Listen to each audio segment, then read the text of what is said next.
Y habíamos advertido, ¿no es cierto?, que estas cosas también se aplican a la política nacional. Hoy día vamos a ver dos cosas bastante interesantes, una de ellas que se llama la nueva retórica, ¿no?, propuesta por Tullman y Perelman primero y luego Tullman, y luego vamos a ver Lakoff, que es un lingüista estadounidense, ¿no es cierto?, que ha sido utilizado bastante en las campañas políticas, ¿no es cierto? Tienen lo que se llama una perspectiva neurocognitiva, ¿no?, o sea, lingüística cognitiva, y él trata de explicar por qué en Estados Unidos, en los últimos, estamos hablando, 20 años, han subido los republicanos al poder, ¿no? Entonces, vamos a ver algunas cosas que nos van a parecer medio extrañas en ese discurso, pero que son fundamentales, ¿no es cierto?, para entender este proceso, ¿no?, sobre todo desde el punto de vista político, ¿no es cierto?, con relación al discurso, ¿no? Habíamos dicho también en la anterior clase que el discurso, ¿no es cierto?, está relacionado con la intención de persuadir, ¿no es cierto?, al oponente, ¿no? Y que esto, como hemos visto hasta ahora, tiene una antigüedad de 2000 años. También hemos dicho, haciendo un repaso de las clases anteriores, que esto va con la intención de convencer al adversario o dirigirse a los indecisos en política, ¿no? Y esto para poder alcanzar una votación que nos permita, ¿no es cierto?, llegar al poder. El objetivo de todo partido político debemos entenderlo como el intento, ¿no es cierto?, de alcanzar el poder, ¿no? Esa es la descripción que hace, por ejemplo, Max Weber con relación al poder. O sea, los partidos tienen un objetivo que es el poder. Ahora vamos a continuar, vamos a ver igual algunos videos. Hemos visto un video que ha generado polémica, que ha sido de Santiago Cosme, ¿no?, que tiene videos bastante entretenidos sobre esto. Y les voy a pedir que creo que ustedes tienen además grupos y estructuras más o menos definidas de trabajo. Entonces ya para ir cerrando el trabajo final, cómo lo vamos a trabajar y todo lo demás. Entonces está relacionado con lo que estamos viendo. Se va a tratar de analizar un discurso y vamos a ver cuál va a ser el formato de este análisis, ¿no? Entonces, un momentito, mientras comparto la pantalla. Tito es.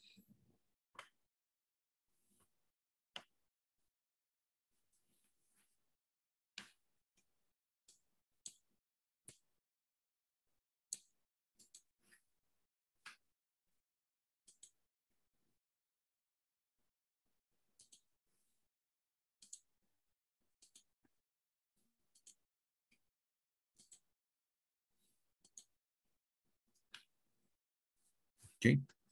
Entonces, diseño de imagen política a partir del discurso, ¿no? Entonces, la nueva retórica surge con Perelman, ¿no?, que tiene un tratado que revive de alguna manera la retórica clásica, la retórica aristotélica, y él habla de tres elementos que son los elementos que están ya presentes en el discurso, la retórica aristotélica, que es el orador, el discurso y el auditorio. Y él clasifica el auditorio en tres grandes grupos, ¿no?, que es un auditorio universal, o sea, un discurso que se dedica o se dirige a todo el mundo, que permite de alguna manera construir, ¿no es cierto?, algunos elementos, ¿no?, imagen a la mente. Hay un auditorio con relación a otras personas y lo que él llama la intrapersonal, o sea, que es un diálogo o un discurso con uno mismo, ¿no es cierto?, con relación a este tipo de trabajo con relación a los discursos contemporáneos. Perdón.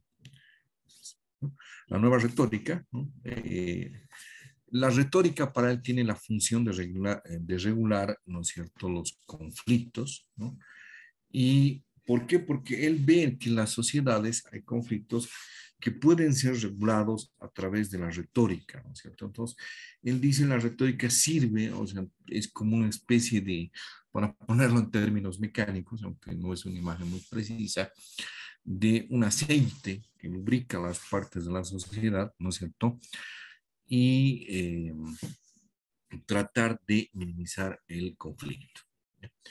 Él dice, hay la retórica, ¿no? Se opone a la demostración, hay discursos que tienden a demostrar que están más próximos hacia la ciencia, ¿no es cierto? Y lo que él dice es que hay que analizar las estructuras para ver cómo estas estructuras de argumentación tienden a demostrar, ¿no es cierto?, determinados elementos con relación al discurso. Entonces, la nueva retórica, ¿no?, dice, hay acuerdos sobre hechos, ¿no?, que utiliza los acuerdos, ¿no es cierto?, sobre la base de hechos, verdades y presunciones. O sea, la verdad es algo, desde algún punto de vista, construido socialmente, ¿no? Son presunciones, además, sujetas a la verosimilitud. O sea, podemos ver determinados hechos, ¿no es cierto?, que crean elementos de verosimilitud, que son muy comunes, digamos, en los procesos comunicacionales, ¿no?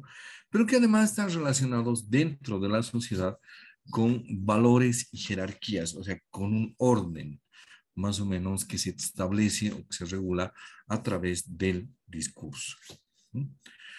¿Qué es un argumento no formal? ¿No es cierto? Es una cadena, si no es una red, entre comillas, de palabras, conceptos, ¿no?, que tienden a alcanzar un objetivo, ¿no?, y busca hallar las conclusiones de acuerdo a las necesidades del orador. O sea, lo que hace un orador para construir, para convencer o persuadir es tratar de guiar al público hacia una conclusión, ¿ya? Eso es absolutamente claro. O sea, recuerden siempre que la finalidad del discurso es convencer a alguien. Entonces, eso es lo que debemos visualizar, ¿no?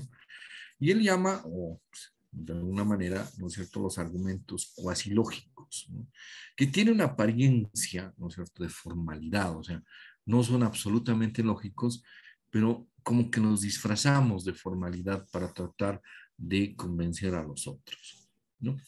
Tratamos de establecer contradicciones, incompatibilidades, ¿no?, identidades, o sea, a través del discurso, definiciones, ¿no?, ¿cómo es? Lo analítico y las tautologías, que es un discurso circular, ¿no es cierto? O sea, es mi vida y puedo hacerlo con ella lo que quiero, es una tautología, ¿no? Porque es café, es porque es café, digamos, es otra forma de tautología, ¿no? Reglas de justicia, por ejemplo, que es más o menos tratar a todo el mundo de manera igual, y de reciprocidad, o sea, de una cosa por la otra. O la transitividad se refiere, en lógica es más o menos lo siguiente: A es igual a B, B es igual a C, por lo tanto A es igual a C, ¿no? Entonces, son estructuras cuasi lógicas que se utilizan para demostrar determinados elementos, ¿no? Un ejemplo de esto muy práctico puede ser a veces la derecha está relacionado con imperialismo, por lo tanto el imperialismo es igual a la derecha, ¿no? O sea, estoy haciendo una, entre comillas, una especie de transitividad. Puedo dividir determinados elementos, o sea, separarlos, ¿no es cierto? El oriente y el occidente, por ejemplo, en el discurso político nacional es muy común esta separación, o incluir, ¿no? O sea, más una especie de bolsa para incluir determinados elementos, ¿no? Los vínculos de sucesión, que son los que están basados en la estructura de lo real, ¿ya? Tratar de relacionar dos eventos de manera sucesiva. Ejemplo, aunque no estén relacionados, ¿no? Evo Morales perdió su celular la semana pasada y a los pocos días ocurrió un atentado en contra de Cristina Kirchner. Entonces, ¿qué estoy haciendo? Estoy buscando una relación, estoy tratando de hallar una lógica causal que me permita demostrar, ¿no es cierto?, que hay una mano negra, digamos, detrás de eso, ¿no? Es muy común, por ejemplo, a veces en algún tipo de noticias. ¿Por qué es común en algún tipo de noticias? Porque tratamos de vincular determinados elementos, ¿no? Por ejemplo, a veces Crónica Roja, ¿no?, por el modus operandi, se trabaja con esa lógica, ¿no? buscar la causa o atribuir la causa del evento, ¿no es cierto? O mostrar las consecuencias, ¿no? Otro es tratar de buscar, ¿no?, una coexistencia entre los argumentos, o sea, ¿no? Es bueno porque es seguro o seguro porque es bueno, más o menos. Pero al fondo no estoy diciendo absolutamente nada, ¿no? Y las dobles jerarquías, o sea, establecer dos jerarquías de manera paralela. También tenemos el ejemplo, ¿no?, o sea, bastante común, ¿no? Miren este señor, o sea, enseguida vamos a ver un ejemplo que es famoso, que es el discurso que hace Fidel Castro, ¿no es cierto? Dicen el ejemplo del Che Guevara, ¿no es cierto? O sea, y él lo ejemplifica, cómo queremos que sea un hombre contemporáneo, y dice, queremos que sea como el Che, ¿no es cierto? Entonces, ese es un ejemplo que se utiliza, ¿no? La ilustración, que es colocar, ¿no es cierto?, determinados elementos que, entre comillas, grafiquen o demuestren, o muestren, perdón, no que demuestren la situación. El modelo y antimodelo, ¿no es cierto? O sea, cómo queremos que sea el país, ¿no? Queremos un país que sea industrializado, ese es el modelo que queremos alcanzar. Por ejemplo, ese es un ejemplo de discurso, ¿no? Y el antimodelo, o sea, lo que es contrario a determinados modelos, ¿no? Lo otro es lo que se denomina la analogía, ¿no? O sea, hacer dos comparaciones es muy común, o la metáfora, que es sustituir algo por otra cosa, ¿no? Entonces son elementos que utilizan mucho en debate político, pero también en el discurso político, ¿no? Y esto permite transmitir, ¿no es cierto?, determinados elementos, ¿no?, a la mente de las personas, crear imágenes, ¿no? O sea, la habilidad que tiene que tener la persona que hace discursos es eso, ¿no? Transmitir imágenes hacia las personas, ¿no?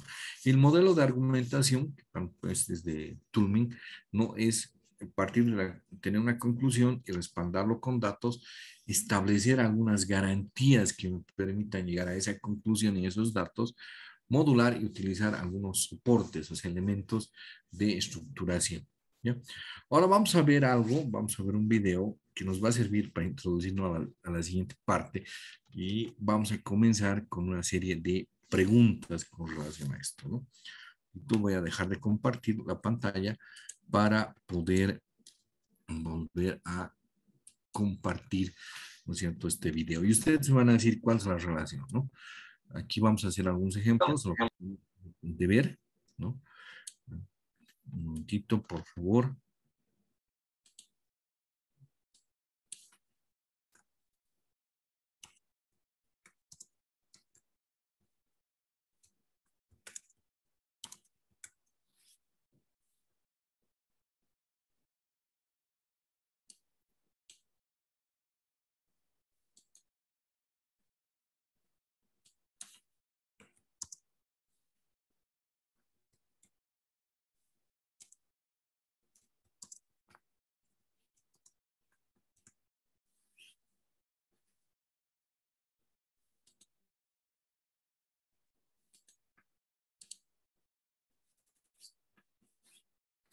Esto, enseguida sé que van a surgir cuestionamientos por este ejemplo.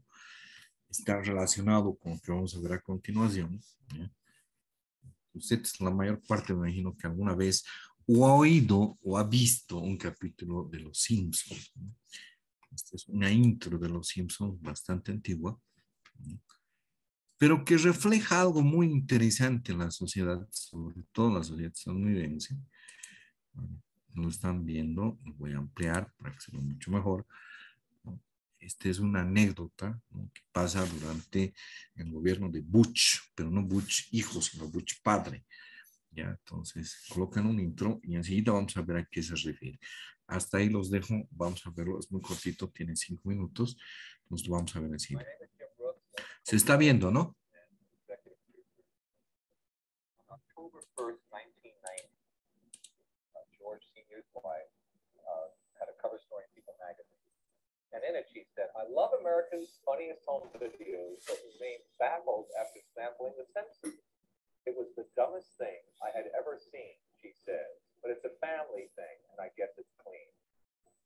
So this just happens to us. We, of course, not bothering anybody, keeping to ourselves, being model citizens. And then this article came out, and I decided that we should answer it. And the following letter was sent to the First Lady. Dear First Lady, I recently read your criticism of my family. I was deeply hurt. Heaven knows the far from perfect. And, well, maybe just a wee bit short. Dr. Seuss says, Mark, Lisa, and even little Maggie always give somebody the benefit of the doubt and not feel badly about them, even if they're rich. It's hard to get them to understand this advice when the very first lady in the country calls us not only dumb, but the dumbest thing she ever saw. Now, if we're the dumbest thing you ever saw, Washington must be a good deal different than what they teach me at the current events group at the church. I always believed in my heart that we had a great deal in common, each of us living our lives to serve an exceptional man. I hope there is some way out of this controversy. I thought we could start to just enjoy it. With great respect, Marge Simpson.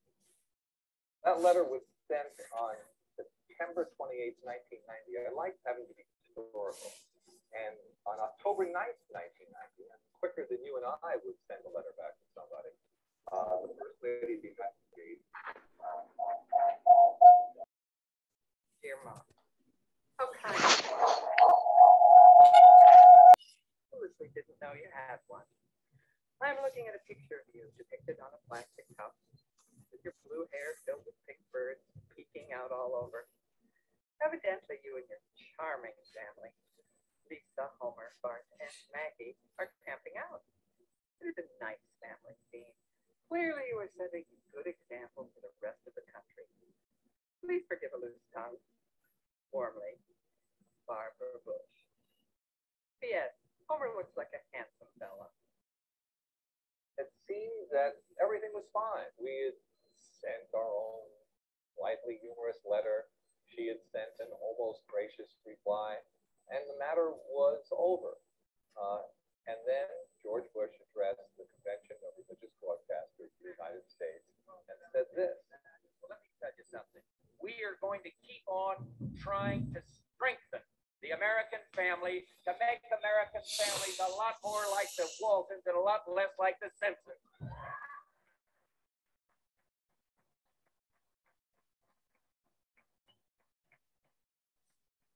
So we responded at the very top of our very next episode because they had been promised their letter to us and we wanted to be promised. We are going to keep on trying to strengthen the American family, to make American families a lot more like the Waltons and a lot less like the Simpsons. Huh? Hey, we're just like the Waltons. We're playing for an empty expression too. Our relationship with the Bushes was going to be more complicated than anybody thought. For some strange reason, I was invited to a dinner for like 40 or 50 people, at which President Bush and the First Lady would be the guest of honor. So I thought we had a connection, that we shared a joke, and, you know, that it was sort of fun, and that we, in some strange way, I guess we'd each had given our individual messages out. So they have a receiving line where they have the First Lady and George Bush. Everybody goes to shake hands with her. And she's a beautiful looking woman, Barbara Bush. She's, you know, everybody's mother. She has that image. You can't help but look at her and love her and feel like an American. So I'm feeling fine. I'm walking towards her, and I, you know, am nervous and, you know, giggling like I shouldn't be giggling, because it was sort of like, you know, meeting him, meeting her. And she's at the line, and I stop and I say, Mrs. Bush, my name is Jim Brooks. I'm the one involved in the Simpsons thing. Remember we had that exchange?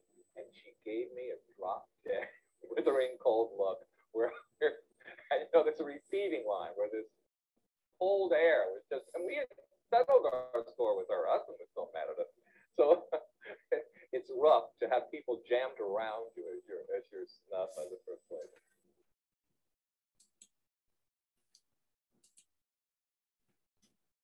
¿Alguna pregunta? ¿Alguien sabe por qué hemos visto este video y cuál es su relación con la política y el discurso político?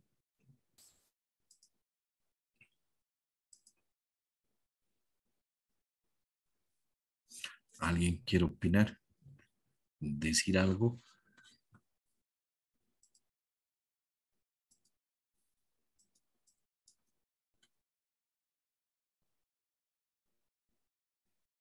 Sí, yo tal vez. Aquí Buenas es. tardes. Adelante.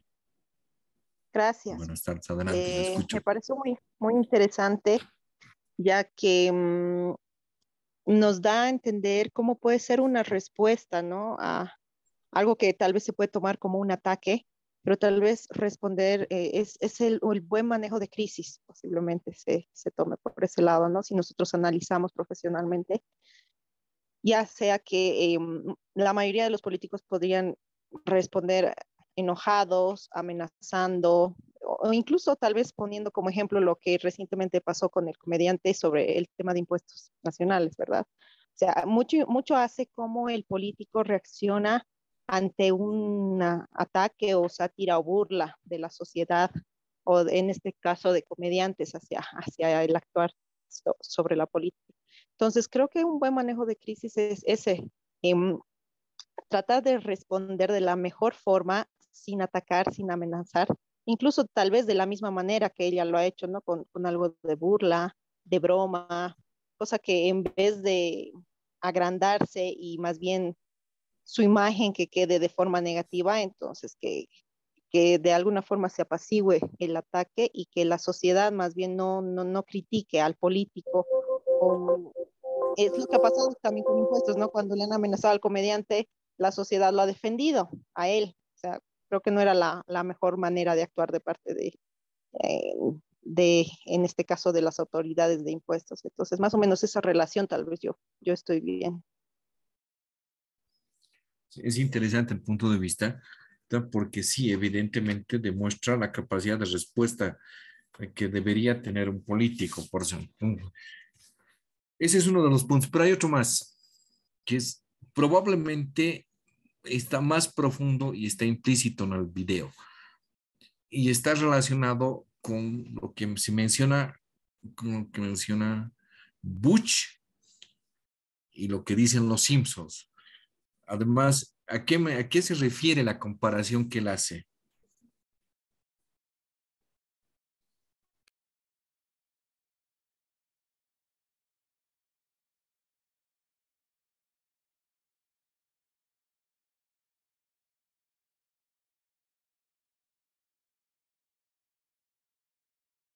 A ver, recuerden, ¿qué son los Walton?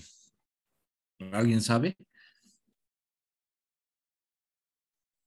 Es una serie de televisión que no ha tenido el éxito, que no ha tenido, que han tenido otras series. Incluso hay una que es muy parecida, que se continúa transmitiendo hasta el día de hoy hoy en televisión abierta, ¿no? Es muy similar, es la historia de una familia que se refiere, los Walton es una familia que está o vive durante la Gran Depresión, ¿ya? Y muestra en realidad la analogía que hace Butch, una familia ideal, ¿no es cierto? Que se enfrenta, que lucha, que pelea por salir adelante, etcétera, etcétera. Y en el otro lado está lo que está haciendo Butch, es colocar a los Simpsons, ¿no? ¿Quiénes son el modelo, entre comillas, de una familia desastrosa? ¿Ya? Y ustedes me dirán, ¿qué tienen que ver esto con la política y con la política estadounidense? ¿No es cierto? Es un modelo, está hablando en realidad de dos modelos de familia. Una muy ideal, ¿no?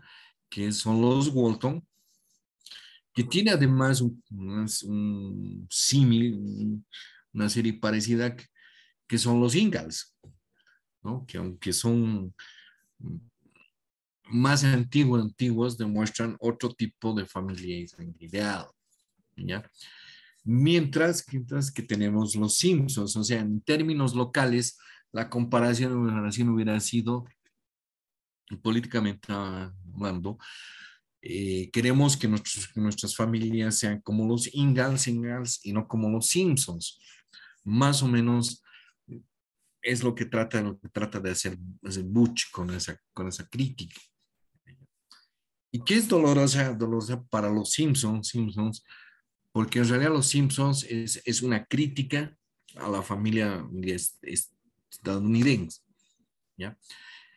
En realidad lo que está haciendo Butch es muy interesante, enseguida lo vamos a ver, desde el punto de vista de un, ¿cómo se llama? De un lingüista cognoscitivo o desde la lingüística cognoscitiva de Lakoff, ¿ya? Él dice hay dos tipos de familia, ¿ya? Enseguida vamos a ver esto con más, y vamos a ver si se aplica o no se aplica a la realidad nacional, ¿ya? Voy a volver a compartir pantalla. Aquí estamos con esta. Este es un ejercicio que lo hace George Lakoff, se llama, señor. Dice, no pienses en un elefante. En sus clases, él dice, en sus textos comienzan con esta imagen. Le dice a sus estudiantes, no pienses en un elefante. ¿Ustedes creen que partiendo de esta forma es posible no pensar en un elefante?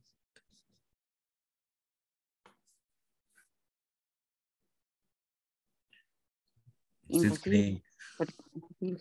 Adelante.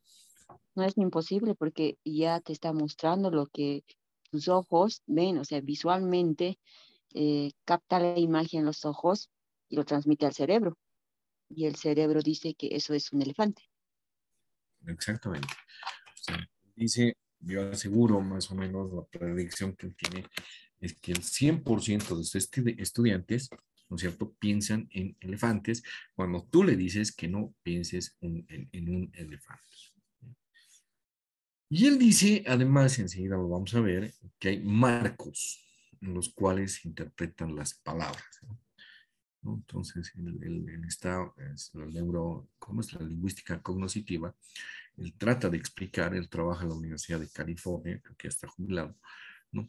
Y él escribe un libro así que se llama No pienses en un elefante, ¿no? Y él lo que trata de explicar dentro de la política estadounidense, ¿no es cierto?, es la existencia de dos tipos de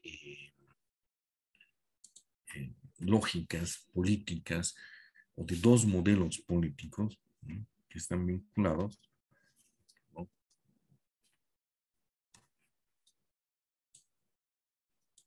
Eso es. Título, hay ningún problema. Vamos a tomar. Ok, ahora sí. Es la lingüística cognitiva, ¿no? Dice, nosotros cotidianamente utilizamos metáforas, ¿no?, sin darnos cuenta, sin pensar, ¿no? Él, por ejemplo, en una de sus conferencias dice cómo se describen las relaciones. A ver, cómo describimos una relación de pareja. ¿Qué utilizamos para describir aquello?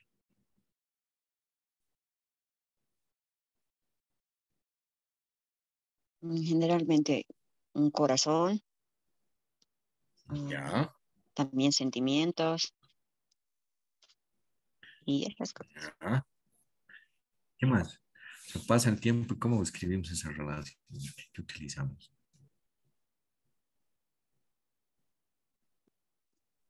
Depende. Bueno, Sí. buenas tardes, es el vínculo de A ver, ¿cuál es? sentimientos Esa es una románticos de dos personas. Es una vínculos, ¿qué pareja más? Está muy bien. que va noviando, perdón, y deriva en un matrimonio muchas veces. No siempre puede ser de algo legal, a veces el vínculo es natural, donde un hombre y una mujer concluyen viviendo juntos. Ya, El cirguiñaco, por ejemplo. ya. ¿Qué decimos, no? O sea, estamos en pareja, ¿no? O sea, hay formas, hay metáforas que hemos utilizado, ¿no?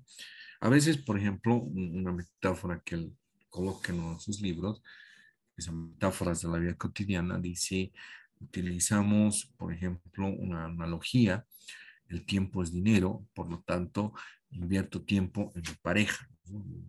Si ustedes ven las redes, a veces aparecen memes con ese contenido, ¿no? O sea, con el contenido, ¿no es cierto? ¿No? O sea, que te dedique tiempo, que un hombre debe dedicar tiempo a su pareja o la mujer debe dedicar tiempo a su pareja, ¿no es cierto? Entonces, se considera como parte de las atenciones, pero él dice es un tipo de analogía.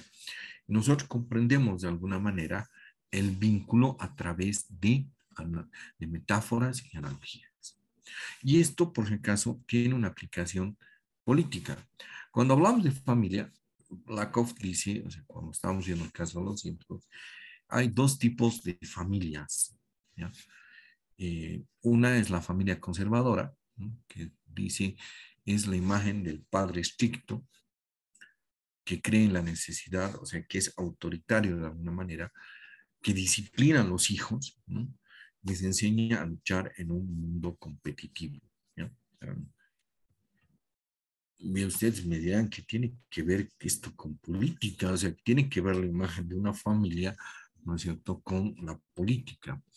Y él dice, en Estados Unidos esto se traduce en utilizar como metáfora de la política la imagen de la familia conservadora.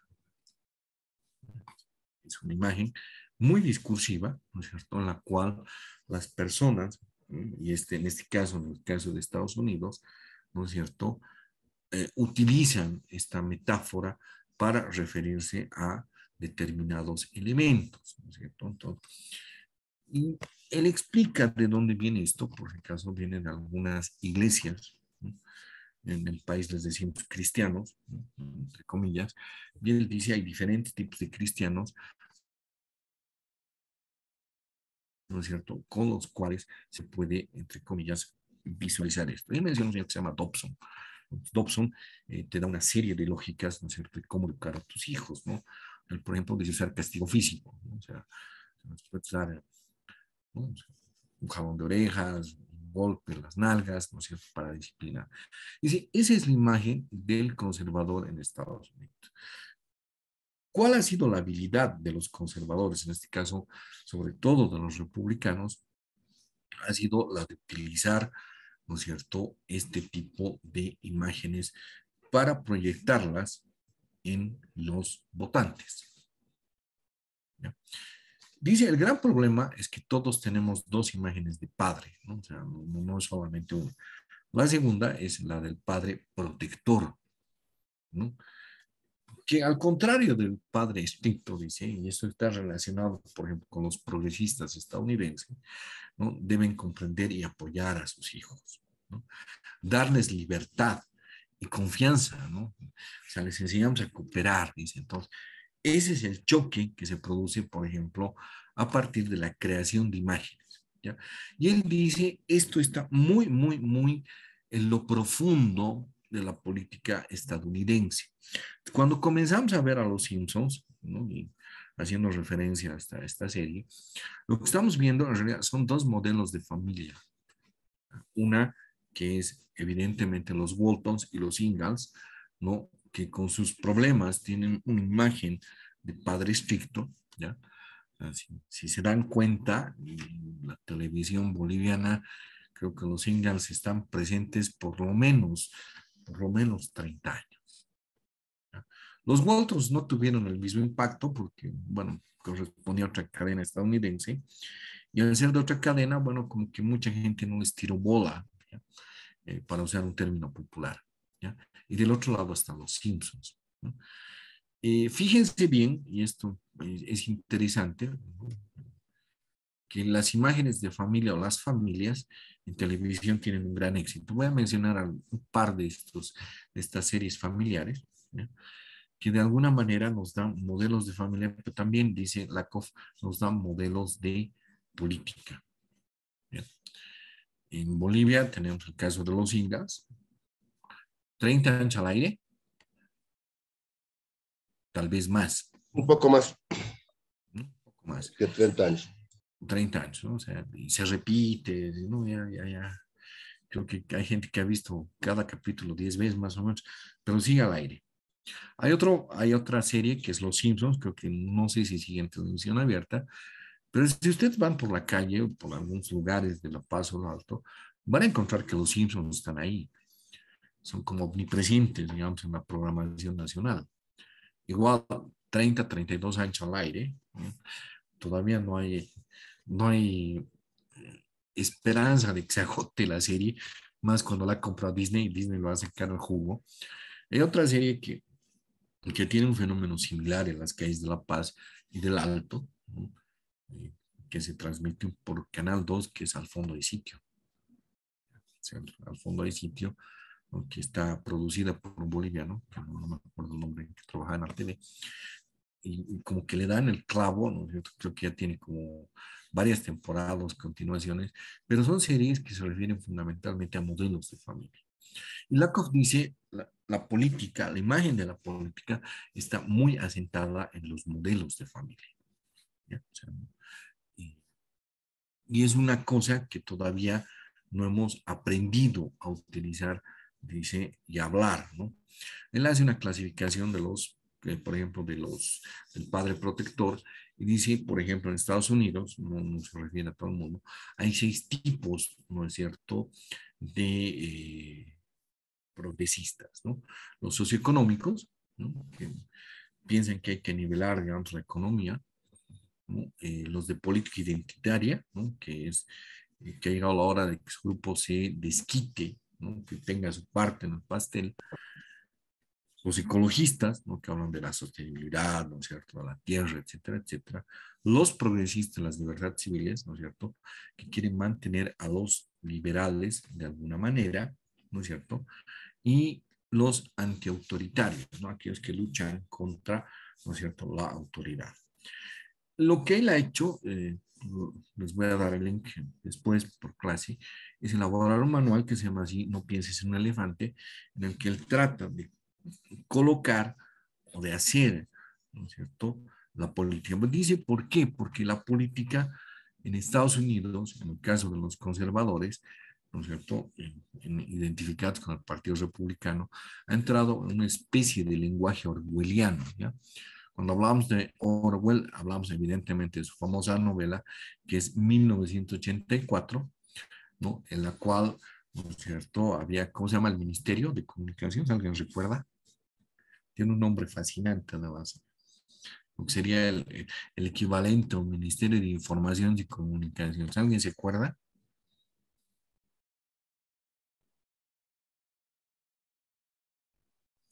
Tenía 2 misiones, además, este ministerio, ¿no?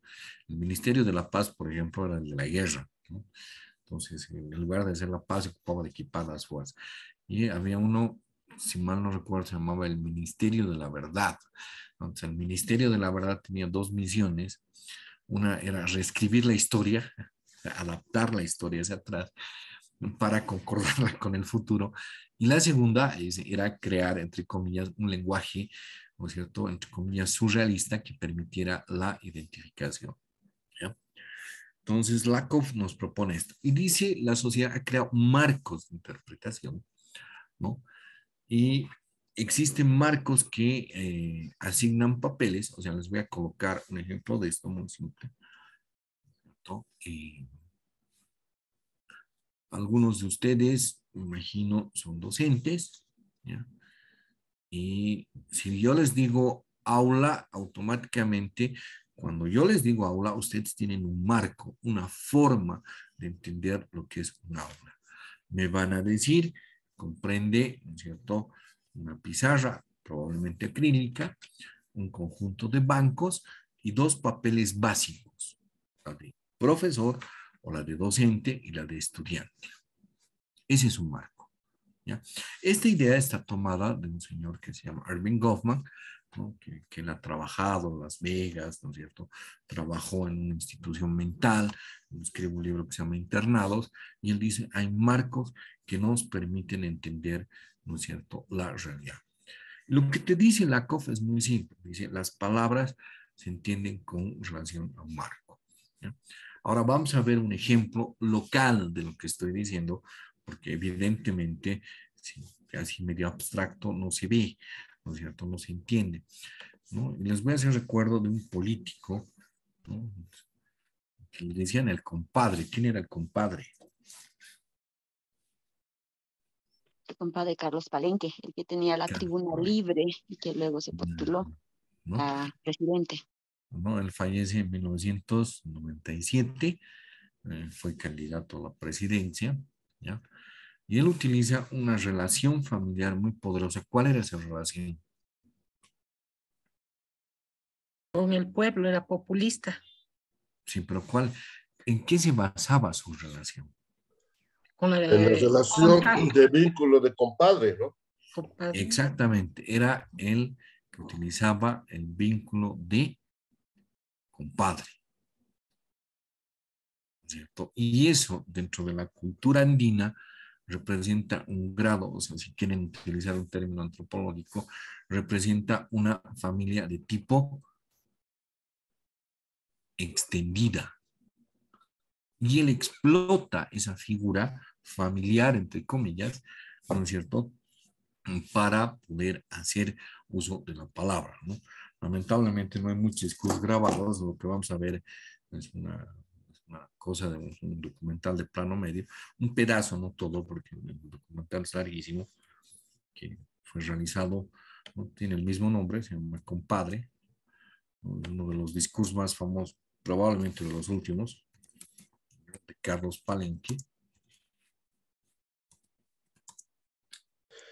En la actualidad se siguen utilizando términos similares, por ejemplo. El MAS ha incorporado el tema de hermano-hermana, que es una también relación, ¿no es cierto?, que va a crear ciertos vínculos dentro de sus estructuras políticos-sociales también. Y tiene una marcada connotación, ¿no? Sí. O sea, lo que hace el MAS, por ejemplo, evidentemente ha incorporado, ¿no es cierto?, que tiene incluso una relación, fíjense bien, hasta religiosa, ¿no?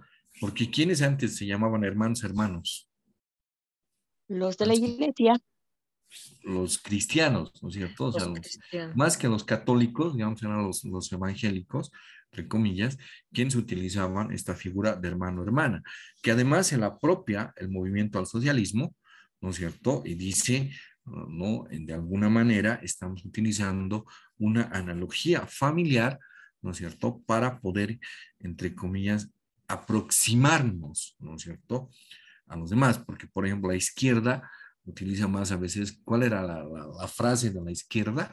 Camarada, En la Unión Soviética es camarada, camarada, ¿no? Sí, sí, camarada, pero aquí, por ejemplo, si ustedes hablan con compañero. militares, compañero. es, es compañero en América Latina y el camarada se utiliza más ¿dónde? Camaradas en los militares utilizan. Sí, exactamente. O sea, es una frase más ligada a los militares que a los izquierdistas, ¿no? Por ejemplo, entre los policías se tratan de camaradas, ¿no? Y la izquierda habitualmente se trataba de compañeros. Lo que dice Jaime es muy preciso, el más apropiado el término, ¿cómo se llama? Hermanos, Hermano, hermanos. hermana. Hermano, hermano. Compadre ha sido apropiado en realidad por Palenque, o sea, tiene una connotación muy compleja, ¿no? Si ustedes leen a Javier Albo, por ejemplo, Javier Albo habla del compadrazgo, dice, son vínculos y alianzas, ¿no es cierto?, que permiten, ¿no es cierto?, tener o desarrollar, entre comillas, redes de poder, ¿no? O sea, cuando hablamos de redes de poder, ¿no es cierto?, está, por ejemplo, el preste, está el tema ¿no?, de la reciprocidad andina, etcétera, etcétera, ¿no? Entonces, vamos a ver un pedacito de plano medio, se llama Compadre, es uno de los discursos muy cortito de Palenque, porque tiene muchas características que nos interesa visualizar en este momento, ¿no? Un momentito, dejen compartir. Está este discurso, se llamaba, es uno de los discursos de campaña que hace Palenque, lo que es antes de que fallezca, es la última elección en la que él participa, y aquí está.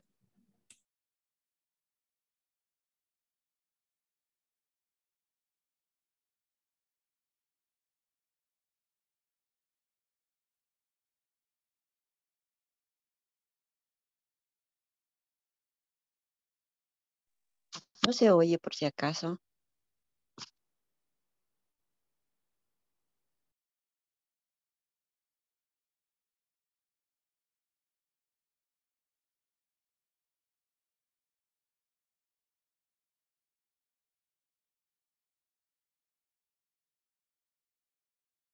Símbolo de esa unidad se convirtió en una historia que en algún momento pareció tener un tono de telenovela, pero que, lo peor de todo, se desencadenó en una tragedia.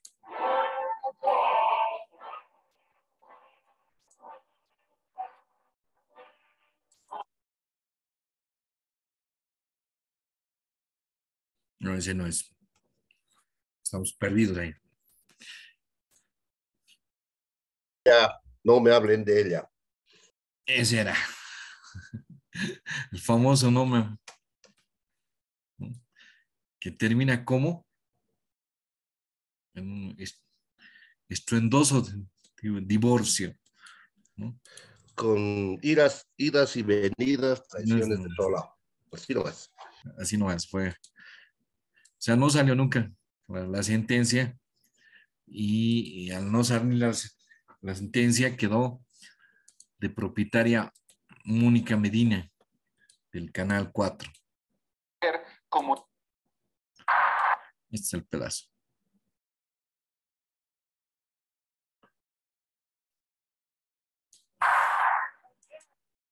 Aquí está.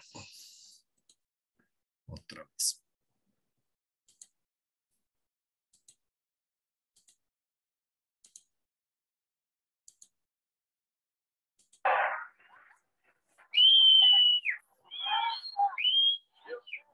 No han escuchado al caribeño. Hemos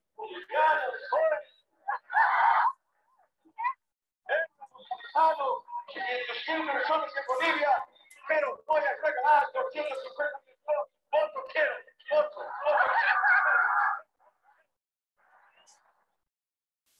o a Hugo Banzer, a quien le recordó sin ningún tipo de concesión sus 7 años de dictadura. Habría que preguntarle al general Banzer, que sabe todo, porque están manchadas sus manos con sangre hermana. Habría que preguntarle al general Banzer.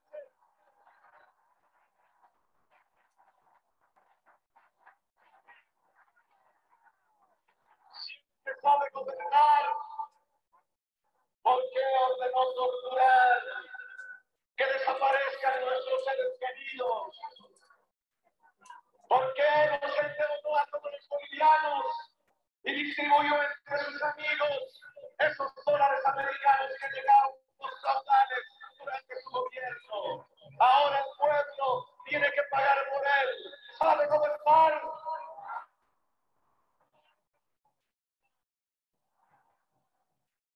Y un aporte indiscutible de Condepa: llevar al Parlamento no solamente a una mujer, sino a una chola, que eufemísticamente en nuestro país se dice mujer de pollera. Remedios Loza, que lo había acompañado durante tanto tiempo en la comunicación social.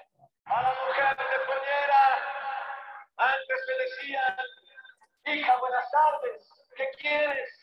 Volvete mañana, estás media excusa. Y ahora tendrán que decirle ellos mismos, honorable comadre Remedios.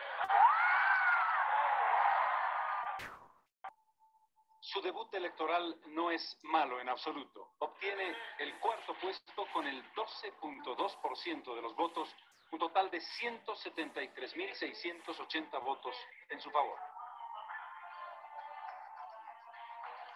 Pero la carrera política no se detiene. Apoyado en sus medios de comunicación, que son el trampolín ideal para la difusión de sus ideas, Palenque va ahora como candidato a alcalde de la ciudad de La Paz. Su rival, Ronald McLean, de AD. El debate final de cierre de campaña enfrenta a un economista formado en Harvard con un hombre formado en el contacto permanente.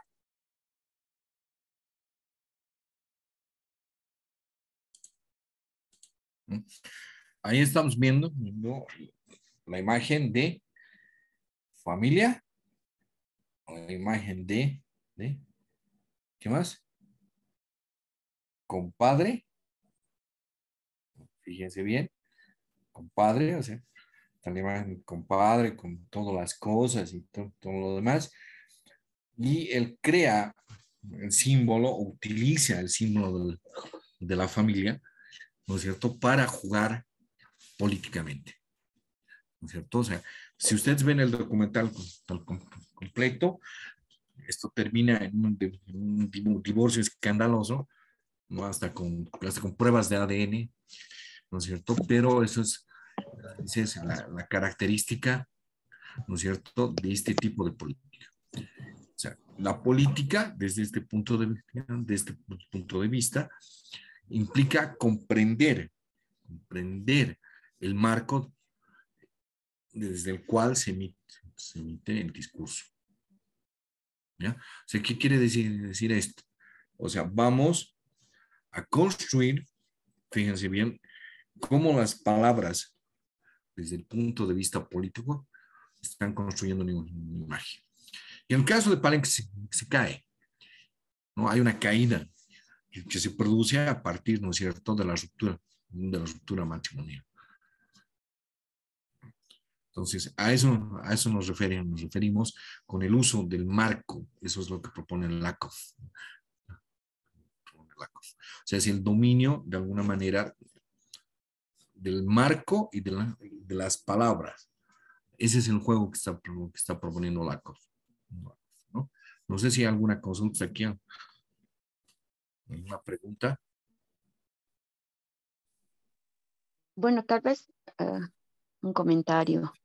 En el caso, por ejemplo, de la familia norteamericana, la familia ideal que creo con Ingalls, también se puede ver que políticamente manejan que se puede vivir en la pobreza y que en la pobreza puedes salir como como un héroe o una heroína.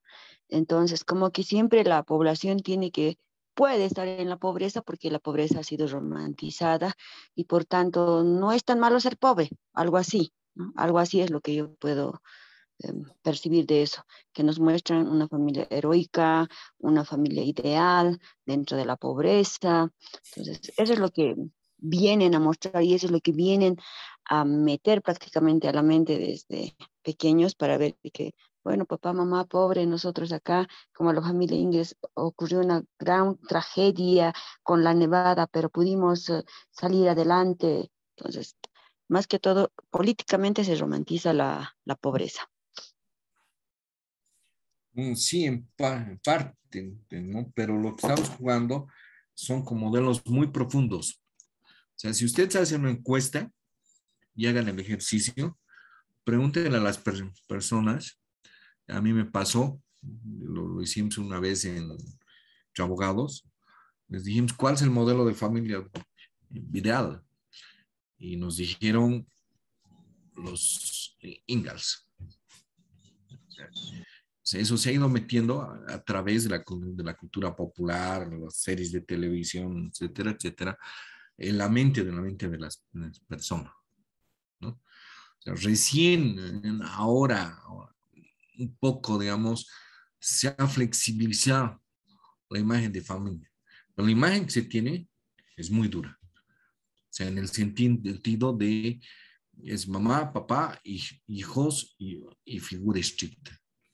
Y esto lo pueden verificar así, de manera bien simple, ¿no? O sea, si ustedes van a un colegio y le preguntan a un profesor, ¿no?, más o menos, al menos con 30, 40 años de estar enseñando, y les va a decir cómo eran los padres de antes y cómo son los padres de ahora.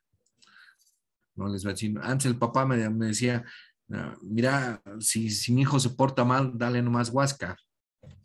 Si mi hijo se porta bien, yo lo voy a premiar, digamos. Sin embargo, ahora eso ha cambiado por varias razones, ¿no? Primero por las leyes, porque hay un cambio de la sociedad, etc.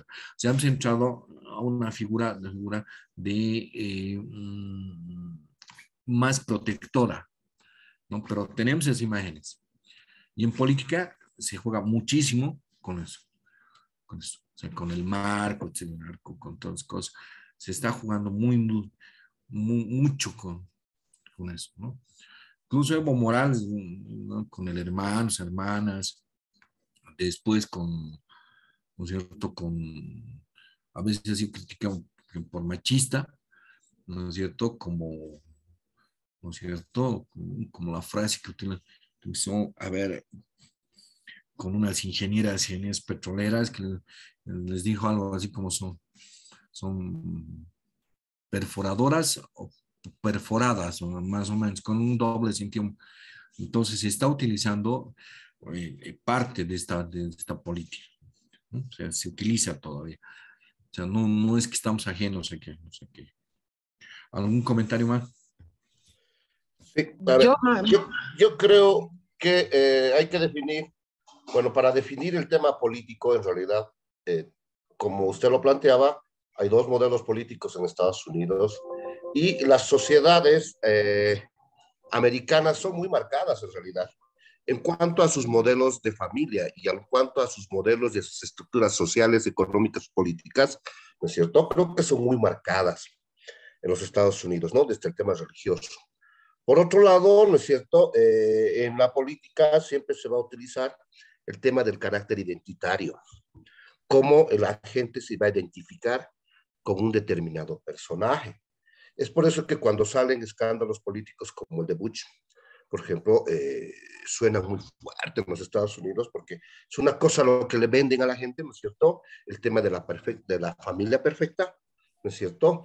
El sueño de la política del gran sueño americano, ¿no es cierto? Que uno de pobre puede ser rico, puede conseguir haciendo las cosas, ¿no? Creo que tiene políticas muy marcadas y en cuanto a la comunicación, desde las películas, desde la forma de comunicación que tiene los Estados Unidos como gobierno en general, porque ellos van a trabajar, esté el gobierno que esté, van a trabajar sobre políticas definidas que tienen como Estado, ¿no? En función de eso.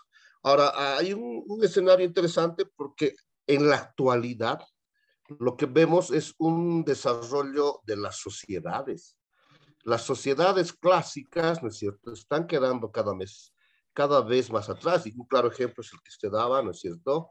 Si mi hijo se porta mal, dale nomás huasca, ¿no ve? Las sociedades se han vuelto más dinámicas, ¿no es cierto? En ese sentido, es cada vez más difícil. Por lo menos los que somos docentes, por ejemplo, vemos otro tipo de realidades con los chicos y las chicas, por ejemplo, ¿no es cierto? Por lo menos cuando yo era estudiante, veía una marcada preponderancia a decisiones y a cosas de los chicos.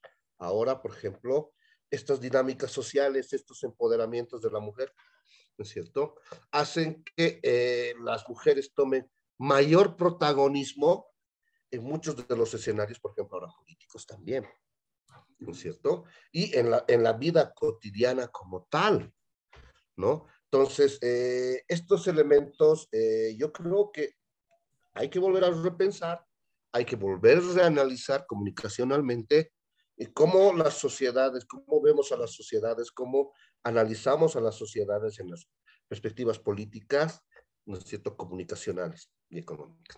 Gracias. Perfecto. Una cosita más para poner en la discusión, ¿no? Esto, la familia. ¿Cómo afecta a Gabriela Zapata al MAS en cuanto a imagen? Un poco visibiliza lo que todo el pueblo sabe, ¿no? El escándalo y los escándalos que genera Evo Morales. Pero lo que va a visibilizar, más allá de la relación, si había el hijo o no había el hijo, lo que va a profundizar este escenario es los grandes negociados con la CAMSE, ¿no? Que más allá de ser un lío de faldas del presidente, como muchos los que tiene el expresidente, va a visibilizar un hecho de escándalos económicos profesionales con los que está acostumbrado el gobierno actual, ¿no? Yo quisiera intervenir en ese tema. Comunicacionalmente hablando, creo que se manejó mal porque internamente, porque si te das cuenta, el tema de la Zapata Primeramente hablaban de un hijo, después el hijo que estaba enfermo, que fue atendido en Chile, que no sé qué historias, toda una telenovela durante más de 2 meses. Inclusive había un chiste, ¿no? Que todo el mundo decía, ay, que creo que es cara conocida, cuando esto era tan sencillo y tan simple manejarlo, porque era un tema privado del expresidente con el tema de Zapata, pero al final nunca pudieron comprobar la existencia del niño, pese que hasta fotos publicaron y resulta que ni las fotos eran reales, pero jugaron tanto con la mente de toda una población total, donde todos hemos caído en toda la historia y todo el trama, ¿no? Que nos iban dando como insumo, que probablemente ya no era tan importante si el niño existía o no existía, pero en realidad es eso, ¿no? El juego con la mente y las verdades, que al final todo lo que fue diciendo, la misma Zapata fue desmintiendo la existencia de ese niño, ¿no? Entonces, es tan increíble el tema de lo que no hemos logrado desarrollar los derechos y esa tradición de lo que es un esquema familiar.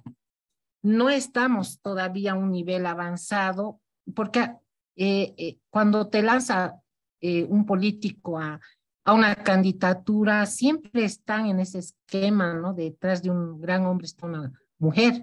Todavía no hemos entrado en un esquema donde la mujer pueda hacer y romper todos los esquemas, a excepción que el Evo ha roto, ¿no? Él no es casado, no tiene esposa, no tiene una pareja formal, ¿no?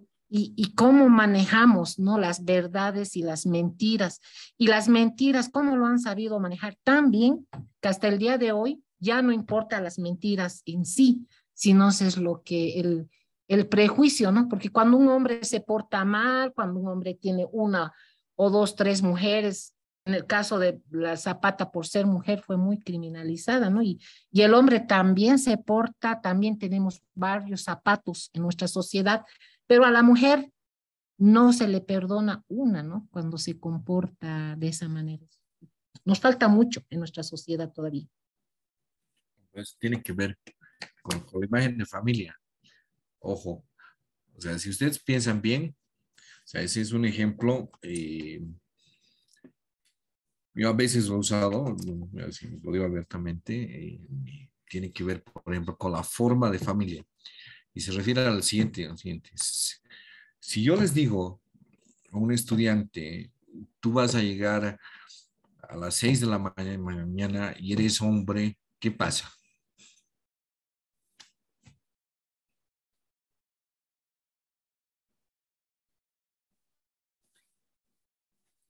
¿No? ¿Qué pasa?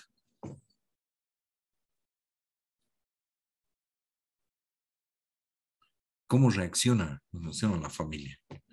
¿Qué hace la familia? Eh, Buenas tardes. Sí, que me gustaría comentar sobre este tema, claro. Cuando un varón, bueno, y esto expresa las relaciones en términos de género, ¿no? Los prejuicios, lo que se ha caracterizado como patriarcado y relaciones en el fondo, relaciones de poder, ¿no? Cuando un varón llega a altas horas de la madrugada o al día siguiente, pues no pasa nada, es un varón. Una mujer que llegue ya es estigmatizada, pues no, ya ahí entra a jugar el prejuicio, dónde se ha ido, etcétera, etcétera. Entonces, eso expresa esas relaciones de poder de género y expresa también sobre los valores en los que está sentado la familia, ¿no? Cuando un varoncito, por ejemplo, llora, decimos, no llores, los machos no lloran, machito, machito, por ejemplo, ¿no? Entonces, deja eso, no laves los platos, eso no es para varones. Es decir, toda esa estructura que pareciera del pasado, pero sigue presente. Son relaciones de poder de género, ¿no? Y que se relacionan con otras relaciones de poder que se estaba comentando también acá, como ejemplo, el problema de el concepto de hermano que han incorporado a la política, bueno, que es otro tema también, ¿no? Bueno, eso quería comentar. No, es que la categoría de hermano te jala, o sea, no está, no es al azar, no, sino que te da un vínculo. Entonces, como que la política se ha convertido en un asunto familiar y de sangre. O sea, al llamarte hermano, te estás creando un vínculo. Y eso es intencional. Ojo, está pensado. ¿No es cierto? La diferencia con el camarada, digamos, es el compañero de armas entre los militares, tiene otra categoría. Y la de compañero en la izquierda tiene otra categoría, absolutamente. Entonces, son Para, términos que juegan. para complementar mi comentario, claro, yo había comentado solo el término de relaciones de poder y género, porque este tema de hermano es otro tema también con mucha profundidad, porque es la incorporación en esa deficitaria ya acción de la izquierda, ¿no? Que ha empezado a usar, esa es la palabra, a usar, no a reivindicar, sino ha utilizado, está usando, está manipulando los conceptos étnicos, por ejemplo, que antes rechazaba. A finales del siglo XX, por ejemplo, la izquierda, entre los militantes de izquierda, era el concepto de compañero. ¿Por qué? Porque la religión es el opio del pueblo, etcétera. Había toda una, obviamente, teoría de lo que fue una filosofía, lo que es el marxismo, una metodología para ver la realidad y también, como lo había definido Marx, una práctica política, ¿no? Los filósofos han interpretado el mundo, falta quien lo transforme, los políticos. Pero la izquierda también, igual que estamos hablando de esos prejuicios que, en los que se asienta la familia, la izquierda, esa izquierda del siglo XX estaba gravitando en serios prejuicios, ¿no? Por eso es tan cuestionable ese concepto del hombre nuevo, del Che Guevara, etcétera. Yo me río ya después de tanto tiempo que hemos visto el desarrollo de estas izquierdas. Esa izquierda, por ejemplo, en Bolivia, eh, ¿quiénes han catapultado el más? El Partido Comunista, ¿no? Por ejemplo, recién ha fallecido el doctor Domic, ¿no? El jefe del PCB en los últimos días y salía a la luz muchos artículos que estuve leyendo y ellos ahorita están en el poder y ellos con grupos maoístas, por ejemplo, grupos en la línea de Mao Zedong, los maoístas, como se llamaban, o se los llama en la jerga política, han estado manejando varios ministerios. El saquito del Evo, por ejemplo, es saquito con textil andino, bien chistoso, ¿no? Bien fashion, eh, como en una pintura del famoso coralista Mario Conde, se lo ve, ¿no? Ese saquito, dice mucho, es un símbolo, ¿no? ¿Por qué? Porque es una copia del saquito que usaba Mao Zedong. Y ellos usaron el término de revolución cultural, qué sé yo, que era una copia del maoísmo. Bien, todos ellos usaban el término compañero, ¿no? Porque para ellos no les interesaban los grupos étnicos, no les interesaba otros elementos que no fuera la lucha de clases. Entonces, cuando empiezan a surgir el movimiento al socialismo, socialismo, fíjense, una frase, una palabrita tan ya desgastada, desgastadísima, ¿no? Socialismo. Como ya no tenían en qué asentarse, pues toman y manipulan los conceptos étnicos, ni siquiera ya religiosos, étnicos, ¿no? Entonces, la huipala, el textil andino, hermano, ¿no? Hermano en la comunidad, si enfocan desde los estudios antropológicos, la irrupción de los grupos cristianos, por ejemplo, que empezaban a usarse como hermanos, como hermandad, pero era una hermandad religiosa, ¿no? De un sincretismo religioso andino. Eso lo han utilizado, lo han banalizado, y ahora en vez de usar compañero, se sigue usando, ¿no? Entre ellos se siguen usando los compas, por ejemplo, los compas, etcétera, pero hermano, lo banalizan, ¿no? Entonces, ahí también hay una relación de poder, ¿no? De poder, de eso lo que llaman, siguen llamando ahora izquierda, ¿no? De, que han echado por la borda los ideales y las utopías de finales del siglo XX para cambiar el mundo y que lo están utilizando, como vemos ahora en Nicaragua, en Venezuela, aquí en Bolivia, con terribles actos de corrupción y galopando sobre estos conceptos étnicos, ¿no? Que tienen su valor, ¿no? Si enfocamos desde el punto de vista de la antropología ha estudiado bastante estos temas, la reciprocidad, etcétera. Antes de que venga el movimiento al socialismo, estos estudios culturales estaban avanzadísimos en México, aquí, etcétera. Sobre estos estudios han fusionado lo que muchos hemos comentado también, lo que han creado un Frankenstein, lo que es el más, un Frankenstein que es un monstruo armado ahí de retazos ideológicos, de conceptos étnicos, y para catapultar lo que estamos viendo en Bolivia, lo que se ha visto en Venezuela, se sigue viendo en Venezuela, las aberraciones contra los derechos humanos que están haciendo en Nicaragua y que reivindica nuestro gobierno y que lo llaman, entre comillas, socialismo. Entonces, igualito que estamos comentando, cuando una muchacha llega a altas horas de la madrugada y no es normal, pues, y del varón sí es normal, y eso es patriarcado y prejuicios terribles sobre los que se asienta la familia. Lo mismo a nivel político, unos prejuicios terribles que manipulan y la mayor expresión es lo que estamos viviendo en nuestro país en estos momentos. Entonces, de ahí es mi comentario sobre el término hermano, porque hay muchísimo que hablar sobre ese término, ¿no? Muy interesante que salga acá una discusión y también relacionado con lo de compadre de Palenque, que también tiene eh, vínculos en las relaciones interétnicas, ¿no? Muy fuertes en nuestro país y en Latinoamérica. Ese es mi comentario, distinguido magíster. ¿Alguien más quiere agregar?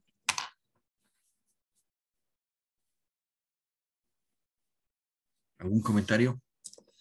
Yo quisiera complementar, no sé, escuchando la última intervención, yo pienso que el MAS no está intervenido por el Partido Comunista, hasta donde yo tengo lectura, el Partido Comunista apoya a un proceso de cambio, pero no es parte de una gobernabilidad.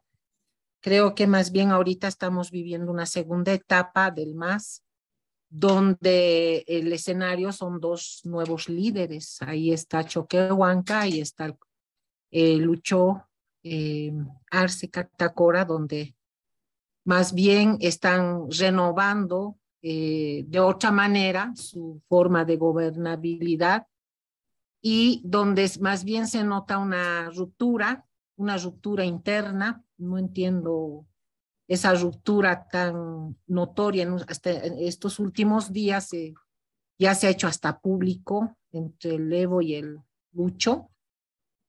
Antes decían, bueno, esto es la derecha, pero parece que la ruptura no es de la derecha, es interna, ¿no? Y yo creo que de ahí más bien va a salir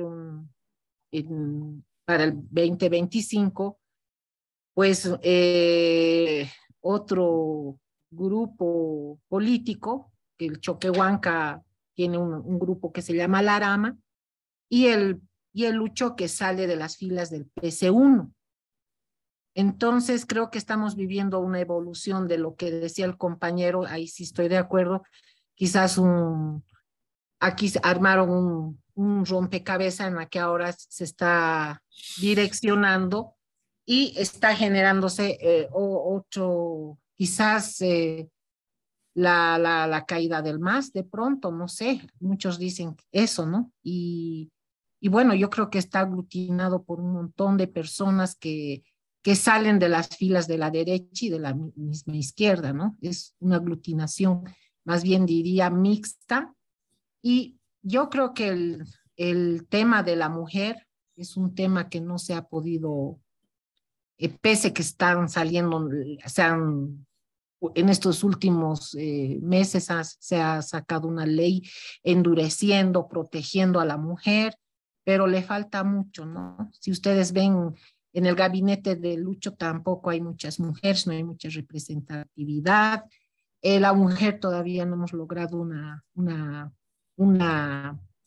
un reconocimiento al mismo nivel, hay todavía una discriminación y en las candidaturas, si bien el Evo ha roto ese esquema de lo tradicional, porque un candidato siempre tenía ese esquema de una que tenía que tener un hogar, esposa, hijos, perfectos y todo eso, no hemos logrado todavía ese reconocimiento de igualdad, de equidad, y esperemos no sea lo que vaya a derivar de esta situación fea que se está viviendo, que no se termina de entender esta pugna, no sé cuál será más buenito, cuál será el más malito, pero sea como sea, estamos viviendo momentos muy complicados en el país. Gracias. Voy a hacer un comentario. Hace un par de años, Renzo Abruzzese, sociólogo, publicó un libro sobre el discurso o los discursos del MAS, no recuerdo el título del Renzo, pero él decía una frase muy interesante. Decía, el MAS y el MNR son lo mismo, pero no son iguales. Por si acaso, ¿no? Haciendo una referencia a las prácticas que tuvo el primer MNR del 52 a 64 y lo que viene después, digamos, ¿no? O sea, han tenido prácticas muy similares, incluyendo la de, ¿no es cierto?, de ser autoritarios, por lo menos en la primera etapa, ¿no? Durante, ¿cómo se llama?, del 52 al 56, con campos de concentración, todo, ¿no? O sea, entonces ahí está el tema de la lucha, entre comillas, del poder. En realidad lo que no cohesiona a la Nacional Más, y eso es una opinión muy personal, no hay ideología. O sea, no hay una ideología que pegue al MAS. Si ustedes revisan, por ejemplo, el tema del censo, que está muy politizado en este momento, y en datos del INE, por ejemplo, ya no hay indígenas, o sea, no es que se han acabado, sino que ya la población no se identifica como indígena. Y eso estamos hablando del 24%, más o menos se identifican todavía como indígenas. Entonces, no hay un elemento, por ejemplo, cohesionador que tuvo al principio, ¿no?, de la mayoría indígena, por ejemplo, no existe. O sea, se ha diluido desde el 2001, con el censo de esa época, hasta el 2012 y hasta la actualidad. No se ha ido diluyendo. Después, el famoso discurso de la derecha, el imperialismo, el de, ¿cómo se llama esto?, ¿no?, de la oligarquía cruceña, como que dejó de pegar, ya no aglutina, o ya no tienes enemigo, además. O sea, el enemigo se ha diluido, no se ha transparente. Y ustedes dirán que tiene que ver esto del enemigo. O sea, si no tengo un enemigo común, entonces es muy difícil pegar, entre comillas, o articular el grupo para poder enfrentar, digamos, políticamente, ¿no?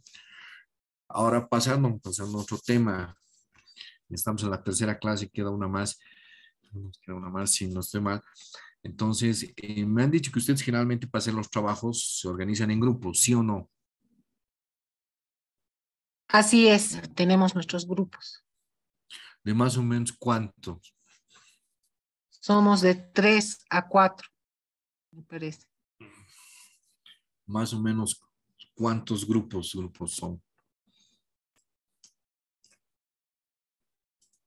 5 o 6 grupos, no sé. El licenciado Randy nos puede decir. Randy, esperamos. Sí, 6, a veces uno sueltito ahí. Hay uno que trabaja solito. Ya, lo que digo es, vamos a hacer un ejercicio de análisis del discurso. eh, ¿Cómo lo quieren hacer? ¿En escrito o en video? ¿Cómo se animan a hacer? ¿En video? Sí. Podemos fijar, o sea, hay dos cosas, ¿no? Yo puedo seleccionar un discurso, o ustedes pueden buscar un discurso, o sea, unos 10 minutos, de 10 a 15 de un discurso, no sé. ¿Qué prefieren ustedes? O sea, todos igual o cada uno diferente. Un tema diferente, ¿no? Para poder conocer y profundizar. Un tema diferente cada grupo. Que es más o menos hacer, visualizar las figuras retóricas, ¿no es cierto?, del oponente, las estrategias que está usando, ¿no? O sea, cómo, por ejemplo, detiene o paraliza, digamos, a un periodista. No hay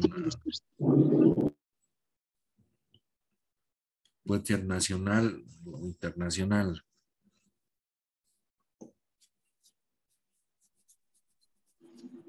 ¿Nosotros escogeríamos el tema o usted nos definiría el tema? No, el tema es de analizar un discurso, ¿ya? Y ver, por ejemplo, lo que hemos visto la anterior vez, ¿no se acuerdan? El del video de Santiago Cosme. Él va a analizar un fragmento, entonces, etcétera, etcétera. Y dice, el señor hace esto, ¿no? Dice, por ejemplo, no me acuerdo cuál hemos visto. El del gobierno español. Dice, no, se equivocó aquí, aquí, aquí, aquí, aquí y aquí. Su error ha sido este, ¿no? Y además agregando figuras retóricas, o sea, entre la figura retórica ha utilizado una metáfora, por ejemplo, ha dicho esto con relación, ¿no? Entonces, he visto otro de él, he visto varios, en realidad.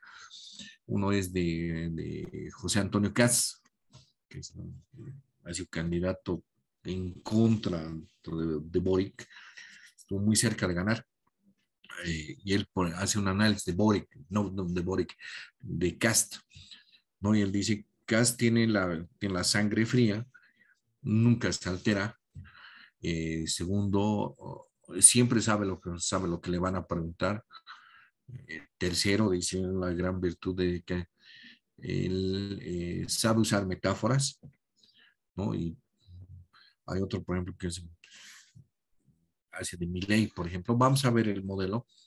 Entonces, por eso les decía en video, o sea, tampoco estoy pidiendo la super edición, ¿no? Pero piénselo hasta la siguiente semana. O sea, que hace, por ejemplo, este cast. O sea, en realidad, los dos. Sí. ¿Hasta cuándo tendríamos plazo para presentar el trabajo? Unas 2 semanas. 3. 2 semanas, creo. Ya, muchas gracias. ¿Por qué le hace este tipo? Sí, La próxima semana seguimos pasando clases, Magister. Sí, pasaríamos clases. La palabra, por favor. Sería muy importante tener los parámetros de análisis. En el video ya citado, claro, el que hizo el análisis, el analista, tiene su esquema de análisis, ¿no? En función de las figuras retóricas, etc. Sería bueno tener las categorías de análisis, en este caso de un discurso político, bien claras, ¿no? Y precisas, de modo que nosotros podríamos. O nosotros tenemos que plantear, esa es la pregunta, nuestra metodología. Yo les daría una lista, que es lo que deberían buscar, y la próxima me dicen.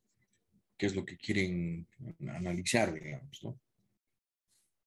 Perfecto. Y el otro aspecto, yo pienso que deberíamos, sería muy interesante tener, digamos, que cada uno elija un discurso, pero ya de la realidad nacional actual, ¿no? Para ver distintos enfoques, etcétera, de lo que está, del abordaje que tienen los participantes en este curso, ¿no? Sería muy enriquecedor ver, digamos, distintos análisis de distintos discursos actuales. Porque el discurso que hemos visto, claro, sobre la pandemia de España es el público objetivo, es una sociedad muy diferente a la nuestra, ¿no? Aquí manejamos otras variables, otra personalidad tenemos, ¿no? Como sociedad. Entonces sería bueno que sea discursos actuales y de nuestro contexto, desde mi punto de vista. Si todos están de acuerdo, no hay problema.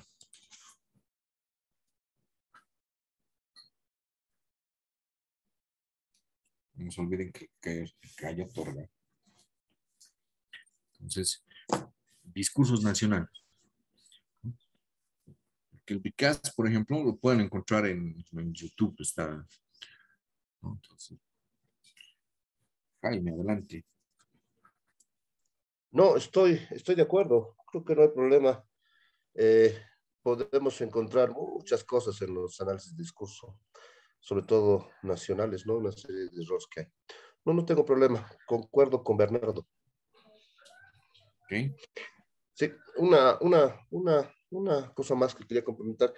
Tal vez sería interesante, ¿no? Propongo, ver el análisis comunicacional, ¿no es cierto?, de cuál es el modelo en realidad que tiene el gobierno de manejo de comunicación e información. ¿No? Yo tengo mis críticas, tengo mis análisis, pero sería interesante tal vez poder discutir sobre eso, ¿no? Gracias. A ver, el punto de vista personal, yo creo que el gobierno lo que tiene es un departamento de propaganda, no de comunicación. Así de claro voy a decir. O sea, no veo estrategias de comunicación.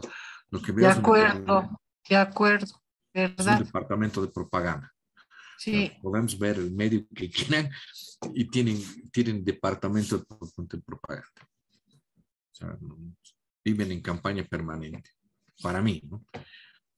No sé, puede discordar, pero no, En mi incluso criterio, yo creo que manejan un modelo de comunicación gebeliano, en mi criterio, donde se maneja el control total de los medios, por ejemplo, ¿no? Y eso viene de este Gebel, ¿no?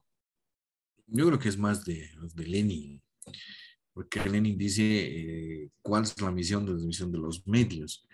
Entonces es contribuir a el objetivo que se tiene. Y en este caso, yo creo que apunta a eso.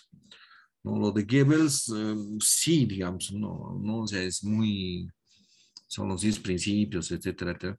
Pero podemos hacer un ejercicio la siguiente semana, ¿no es cierto? Lo preparamos, vemos un elemento y vamos desarmando, ¿no? ese elemento, ¿no? Pero yo lo que veo es mucho improvisación en algunos momentos, como que nunca preparan. Por ejemplo, los de Choquehuanca a ratos me suena absolutamente espontáneo. Por ejemplo, del Cóndor pasa, la famosa canción de un peruano popularizada en inglés por Simon & Garfunkel, y que o sea, absolutamente descontexto. Magíster, si me permite. Adelante. Sí, muy buenas tardes, estimados colegas. Concuerdo en lo que dijeron mis antecesores, ¿no? Sin embargo, considero que hay que tener muy en cuenta un aspecto también, ¿no? El gobierno actual maneja un discurso enmarcado en el populismo. Recordemos que es un gobierno populista. Por lo tanto, claro, todo lo que nosotros planteamos desde la academia, todo lo que vemos en cuanto a estrategias, cortinas de humo, manejo del discurso, hasta el vestido incluso. El gobierno lo ve más en un sentido populista, ¿no? Por eso es lo que decía nuestro docente, cosas tan tiradas del cabello como que se va el expresidente Morales a cantar coplas machistas a Tarija, ¿no? Escuchamos discursos bastante fuera de lo lógico incluso, cuando se dice que en la universidad no se aprende nada, que por qué van a la universidad y cosas por el estilo. Eso responde a qué? A una lógica populista, estimados compañeros, ¿no? Por eso es que también lo veíamos a Morales cuando era presidente, todo el fin de semana el Canal 7 solamente pasaba la vida de Morales. Morales inaugurando colegios, hospitales, jugando fútbol en las canchas, todo el domingo y feriado era eso de Canal 7, ¿no ve? Siendo que estas acciones corresponden más pues a los gobernadores, alcaldes, diputados de esas regiones, pero ahí los veíamos, ¿no? Una lógica, una concepción netamente populista, por eso se enmarcan en ello, ¿no?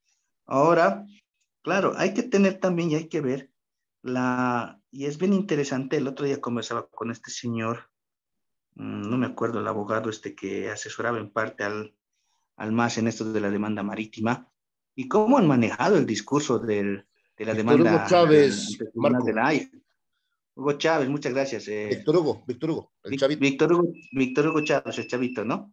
Y él agarraba y nos hablaba, ¿no? De cómo se aconsejaba al gobierno, bueno, él les indicaba cómo podían plantear la demanda y el gobierno decía todo lo contrario, ¿no? Y pues perdía la demanda. Pero lo rescatable de esto, que decía Chávez, decía, no, pues aquí el gobierno ha tenido la habilidad de poder generar también ese sentimiento nacional, de ponernos la mano en el corazón y decir, los bolivianos en función de la demanda de la Haya y todos volver con acceso soberano al Océano Pacífico, ¿no? Donde nos partieron el corazón aquella mañana de no sé qué fecha fue, donde salió el resultado del Tribunal de la Haya, aproximadamente eso de las 11 de la mañana, hora boliviana, donde todos escuchamos el fallo del tribunal y todos estábamos casi seguros de que íbamos a ganar y que íbamos a tener salida al mar.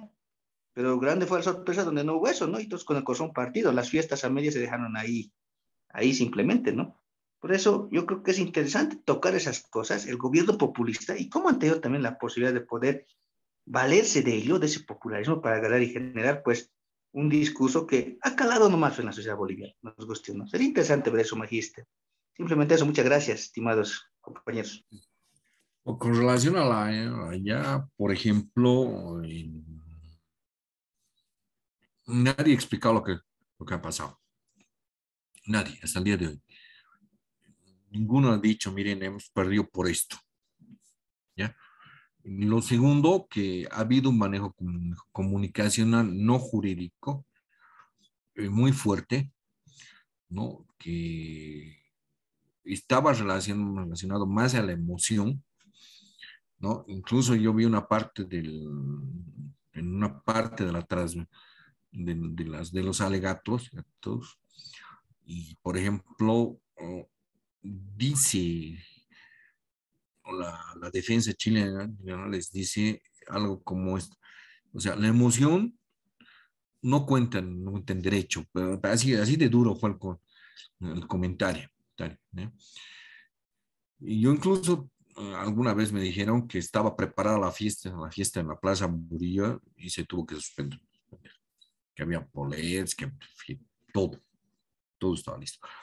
Pero ese es un manejo comunicacional, ¿no? O sea, si ustedes comparan, por ejemplo, lo que pasa en Chile y lo que pasa en Bolivia en ese momento, por ejemplo, en Chile a Felipe Bulnes lo destituyen después ¿cómo fue esto? De que la Haya acepta la competencia y renuncia. Renunció en ese momento, dijo, ya no quiero más, ¿no es cierto? No se habló más del tema y él renunció, ¿no? Después vino Grossman, ¿no? Y yo leí un artículo que salió en un periódico chileno que se llamaba La Tercera. Se llama La Tercera, no se llama. Y en ese ellos dicen, tratan de explicar qué había pasado en Bolivia, no en Chile, sino cómo había sido la demanda, ¿no? Y ellos dicen, o sea, han especulado muchas cosas, ¿no? Y la otra explicación que se da es la estrategia que sigue Chile, que era atacar punto por punto. O sea, presentan esto, hay que atacar esto. Entonces, si uno escucha el fallo, que está en YouTube, lo pueden ver cuando gusten, en realidad lo que lee el tribunal le dice, este punto no corresponde, este punto número 2 tampoco, el 3 menos, esto 4, 5. Entonces, hubo un manejo comunicacional manejado en dos cosas, en la emoción y la expectativa. ¿Ya? O sea, jurídicamente, Chávez, yo creo que no siguieron a Chávez, pero yo las entrevistas que he escuchado de él, él tiene otro punto de vista con relación a la demanda, que no es la del gobierno, ¿no? Y que terminó sin ser aplicada, ¿no es cierto? Entonces se jugó mucho eso, o sea, la emoción. Y la única persona que dijo algo más o menos en contra fue Longarich, la que fue canciller de Áñez, que ella dice, ¿no? O sea, en realidad lo que hemos ido a hacer es un ensayo, una prueba política, a ver si funciona, ¿no? Y él explica la teoría, ella explica de los, ¿cómo se llaman? De las, ay, no me acuerdo el nombre, tiene un nombre el derecho, el derecho expectaticio, eso era, que se aplicaba en derecho internacional privado, y creo que se aplica en derecho internacional, o sea, en derecho comercial. Dice lo que, en el fondo, lo que se ha hecho es rechazar la hipótesis de la tesis de doctorado de Remiro Brotons. Más o menos eso es. ¿Alguien quiere hablar?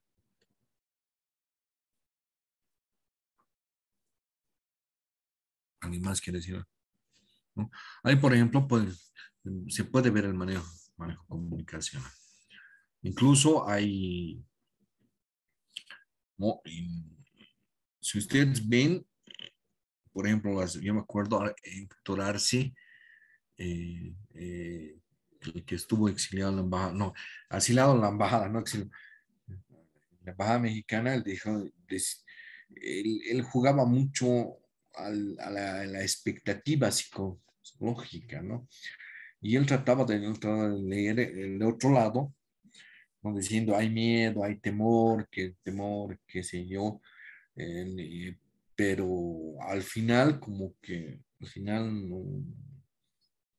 no mostraba argumentos, ¿no? Entonces, si ustedes recuerdan, incluso se hizo un ritual, no me acuerdo el nombre, para llamar al espíritu del mar, al ajayo del mar, ¿no? Entonces, se creó así una serie de expectativas. Por ejemplo, lo de llamar el ajayo, la bandera más larga, no sé si se acuerdan, que se extendió entre La Paz y Oruro, ¿no? Que ganó un récord Guinness, etcétera, etcétera. Después difundió el libro del mar, de acuerdo como estrategia comunicacional, y del otro lado no decían casi nada. Si ustedes recuerdan, o sea, Chile no decía absolutamente casi nada.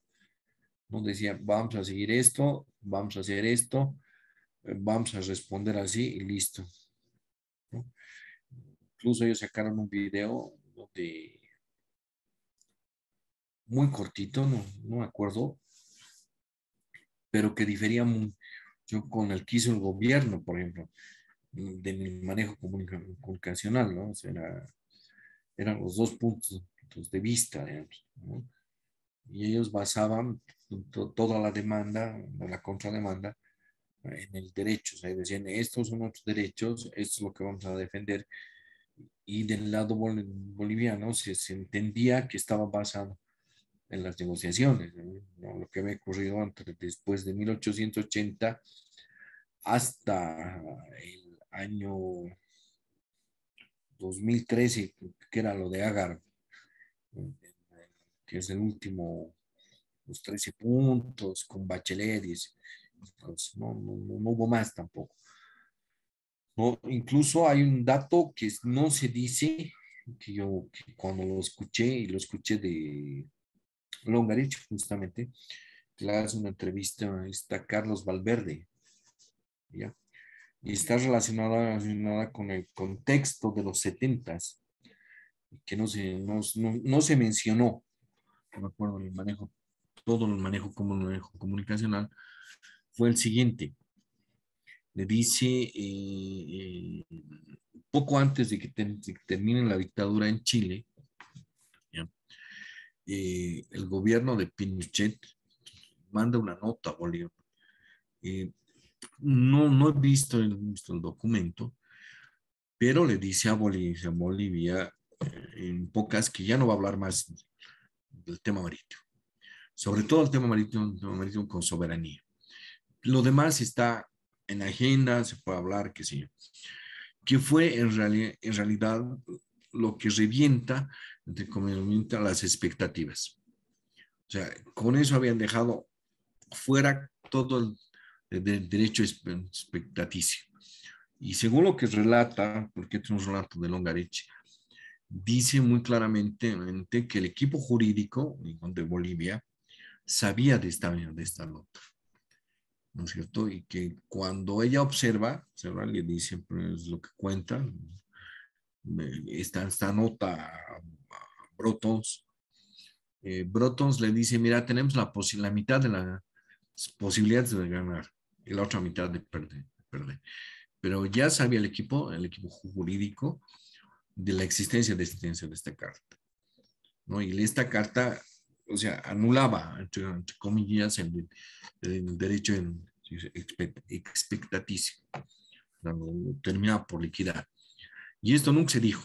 O sea, si ustedes revisan las publicaciones, todo, nunca se dijo. Nunca, ¿no? O sea, el manejo más o menos apuntaba, creo que fue el error de cálculo, ¿no? A tener un resultado como el que había obtenido el Perú. Si ustedes recuerdan, unos años antes, el Perú demanda a Chile por la línea que divide el mar, en realidad, ¿no? O sea, es una línea imaginaria en el cual, para reconocer las 200 millas, ¿no? O sea, la frontera marítima. No es la frontera, perdón, es la zona económica exclusiva, decía. Tlaya falla a la mitad. O sea, le da una parte a Chile, pero también le da una parte al Perú. Y esto ocurre durante el gobierno de quién era, no es Bachelet, es Piñera, ¿no? Piñera, y Chile se ve como una derrota y todo eso, ¿no? Entonces, cuando Bolivia lanza la demanda, más o menos la expectativa era esa, ¿no? Que se busque una línea media, ¿no? Entonces, porque si ustedes revisan, por ejemplo, la primera, cuando la Haya acepta, por ejemplo, el documento de que tiene competencia, etcétera, etcétera, incluso hay una limitación de la demanda. Se recorta. ¿Y cómo se recorta?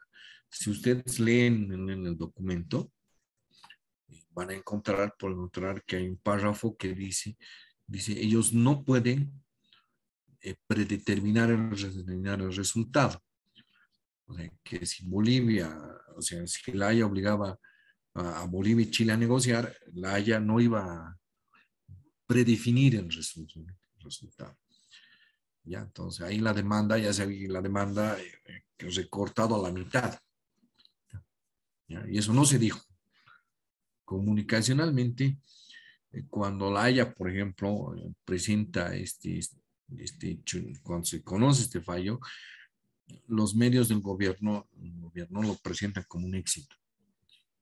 ¿Ya? Lo interpretan así, lo muestran así, y dicen, no, la Haya, hemos ganado, en el incidente preliminar, así se llama, ¿no? Entonces, en Chile esto se toma como una derrota y lleva a la salida de Bulnes del equipo jurídico de Chile. Y en Bolivia esto continúa como un éxito, ¿no? O sea, nadie lo esperaba, o sea, no se lee, digamos, y se omite información. Esa es parte del manejo comunicacional. Ustedes pueden buscar el documento, está en varios sitios. Hay un párrafo, no me acuerdo el número, pero está numerado.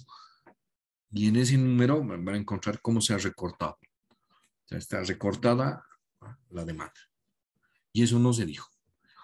¿Ya? Ese fue un elemento del proceso que no se menciona, dentro de la estrategia de comunicación del gobierno. Y eso se muestra además como un éxito, como una victoria. Pero el resultado, unos meses después, bueno, pues, supimos la verdad, ¿no? Entonces ahí viene eso. Pero ahí están, por ejemplo, por ejemplo, analizar lo de la Haya. Vamos a ver un poquito más en profundidad. Voy a buscar el material y vamos a ver cómo se ha manejado comunicacionalmente, ¿no? O sea, en Bolivia el manejo fue absolutamente exitista, entre comillas, mientras que en Chile fue absolutamente moderado, ¿no? O sea, no se dijo nada, no se habló mucho, las decisiones pues, eran poco menos que secretas, ¿no es cierto? Lo del incidente se vio como una derrota, ¿no? Recién se enteran que iban a ganar cuando ganaron, o sea, no hubo más, digamos. Entonces ahí tiene, por ejemplo, un buen ejemplo, de manejo de comunicación. Se jugó mucho a la propaganda, ¿no? Y la comparación es obvia. Si ustedes revisan, por ejemplo, el caso del Silala, estamos en absoluto silencio. Absoluto silencio. No se dice nada. De cuando en cuando sale Bolivia. Hay un manejo absolutamente diferente. ¿Alguien que quiera participar antes de cerrar la clase? Sí, Magíster, simplemente un comentario, ¿no? Antes de terminar. Y me llama mucho la atención este tema porque, claro, el tema de la demanda marítima y el regreso con soberanía al mar no fue pues obra expresa de Morales. Esto empezó con Sánchez de Lozada, si mal no recuerdo, en un momento donde su gobierno tenía bastantes conflictos sociales, ¿no? Y fue una salida de ese momento político que se encontraba en muchos problemas Sánchez de Lozada. Dijo, vamos a retornar al mar con soberanía. Y salió el discurso, ¿no? De volver al mar, porque el tema de la demanda ya es de mucho antes, como usted bien lo dijo, Magíster. Y claro, luego eso sirvió para qué? Para que cuando asumió el 2006 Morales el gobierno, el reafirmar esa posición, ¿no? De que vamos a seguir reclamando en todos los escenarios, en todos los escenarios internacionales, el retorno a las costas marítimas con soberanía. Y se apoderó de ese discurso. Tuvo un manejo interesante, lo que usted planteaba en algún momento, ¿no? Un manejo interesante de cómo generar discurso y cómo captar a la gente en eso, porque claro, en ese momento estratégico, Magister, aquí no había pues izquierdas, no habían derechas, no había oficialismo, no había oposición, había una línea, ¿no? Y claro, cuando hablamos de comunicación política, yo creo que es un tema muy rico para poder tocar esto. Vamos a esperar, yo creo que muchos de mis compañeros de curso y mi persona con ansias poder ver este tema con un poquito más de detalle. Simplemente eso. Muchas gracias, Magista. Vamos a tratar de ver, ¿no?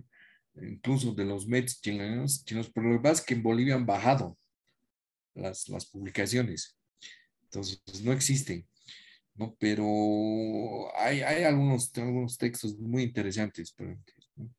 Yo me acuerdo leí lo de la tercera, salió, ¿qué más? Acordarme. Ya, para la explicación de la demanda en Chile es absolutamente diferente de lo que pasa en Bolivia, en otra perspectiva. Después se manejó, digamos, en términos mediáticos, no se le dio importancia. Si uno ve, por ejemplo, noticias de Chile, nada que ver, digamos. Y con el tema del Silala, por ejemplo, Bolivia se ha callado.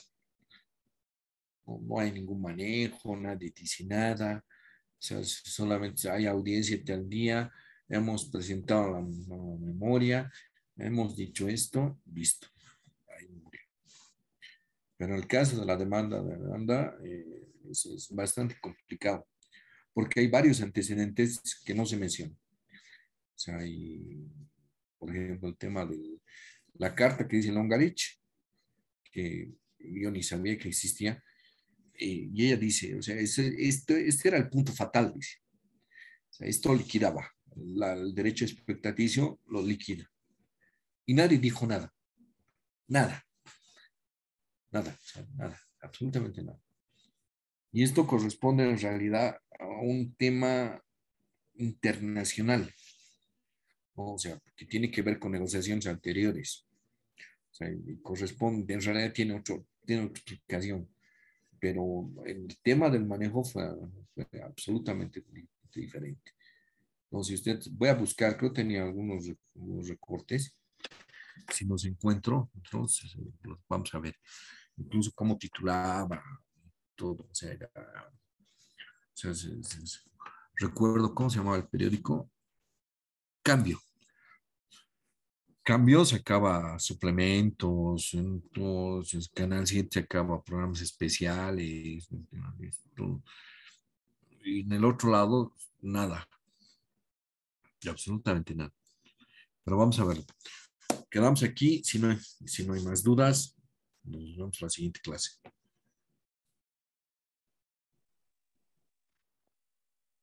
Buenas tardes. Buenas tardes, muchas gracias, Magíster. Hasta la siguiente clase. Buenas tardes, Magíster. Gracias. Hasta luego, colegas. Hasta luego. Buenas tardes, licenciado, y a todos. Hasta luego.